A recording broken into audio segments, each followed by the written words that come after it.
तूफान खत्म हो गया। आसमान में इंद्रधनुष है। परमेश्वर का वादा हो चुका है और दुनिया पूरी तरह खाली है। ताजी, साफ, सब कुछ के लिए दूसरा मौका। और फिर एक ही अध्याय के अंदर सब फिर से बिखर जाता है। नूह एक अंगूर का बाग लगाता है। नई दुनिया का पहला किसान, जमीन पर काम करता हुआ, कुछ बनाता हुआ। यही वो इंसान है जो सब कुछ से बच गया, जो परमेश्वर के साथ चला, जिसने असंभव को बनाया, जिसने तब भरोसा किया जब किसी ने नहीं किया। और अब वो अंगूर लगा रहा है जो बिल्कुल सामान्य लगता है जब तक अगला पल नहीं आता।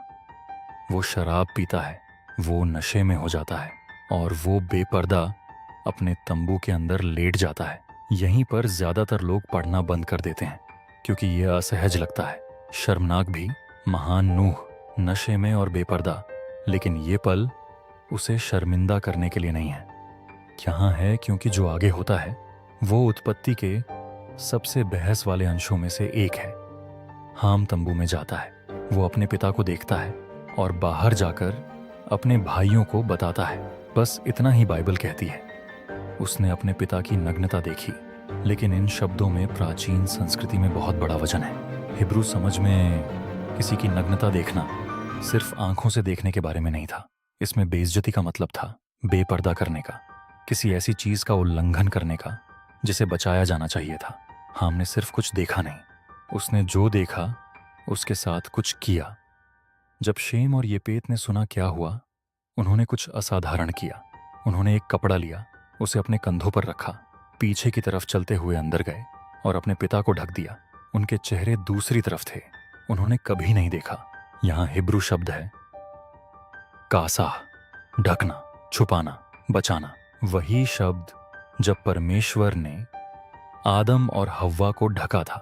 दो बेटों ने वो ढकना चुना जो एक बेटे ने उजागर किया, और उस चुनाव ने 3 राष्ट्रों की दिशा बदल दी।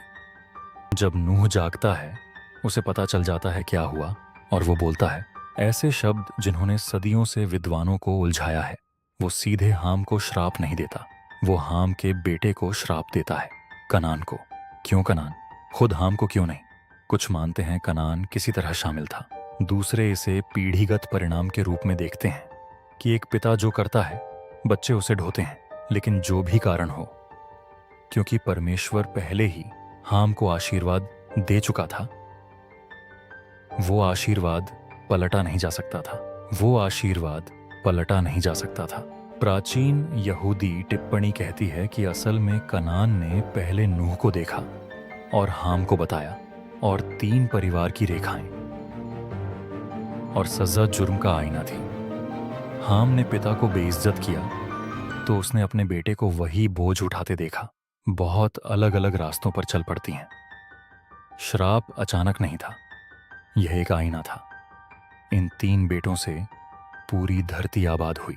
शेम, जिससे सामी लोग आए, इब्राहिम की वंशावली, इसराइल की वंशावली, वो वंशावली जो आखिरकार यीशु तक पहुंची। येपेत, जिसके वंशज यूरोप और उससे आगे फैले, और हाम, जिसकी वंशावली अफ्रीका और कनान में फैली।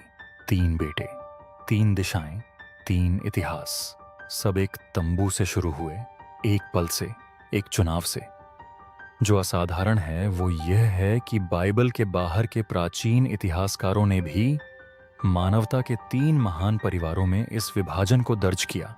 उत्पत्ति 10 में 80 को 80 से 82 से 10 में राष्ट्रों की तालिका मानव नृजाति विज्ञान का सबसे विस्तृत प्राचीन रिकॉर्ड है।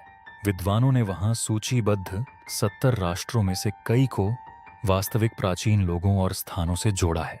यह पौराणिक कथा नहीं है, यह एक नक्शा है। एक नक्शा कि मानवता कहाँ गई जब सब कुछ फिर से शुरू हुआ। तो यही बात है जो मुझे रोक नहीं रही। नूह तूफान से बचा, परमेश्वर के साथ चला, सब कुछ सही किया, और फिर भी अपने सबसे कमजोर पल में कुछ गलत हो गया। इसलिए नहीं कि वो बुरा था, बल्कि इसलिए कि वो इंसान था। और मैं तुझसे पूछना चाहता हूँ, क्या तुझे लगता है कि सब कुछ सही करना संभव है और फिर भी एक ऐसा पल आ जाए जो तुझे अलग तरह से परिभाषित करे? क्योंकि अगर जवाब हाँ है, तो यह कहानी सिर्फ नूह की नहीं है, यह हम सब की है। नूह तूफान के बाद 350 साल और जीता है, कुल 950 साल। और फिर बाइबल बस कहती है और वो मर गया, लेकिन जो वो पीछे छोड़ गया वो एक पूरी दुनिया है। 70 राष्ट्र, 3 खून की रेखाएं, एक धरती फिर से शुरू होती हुई। और उस फैलाव में कहीं कुछ बनाया जा रहा है, कुछ ऊंचा, कुछ ऐसा जो स्वर्ग को भी ध्यान देने पर मजबूर कर देगा। एपिसोड 26 आ रहा है और तू तैयार नहीं होगा।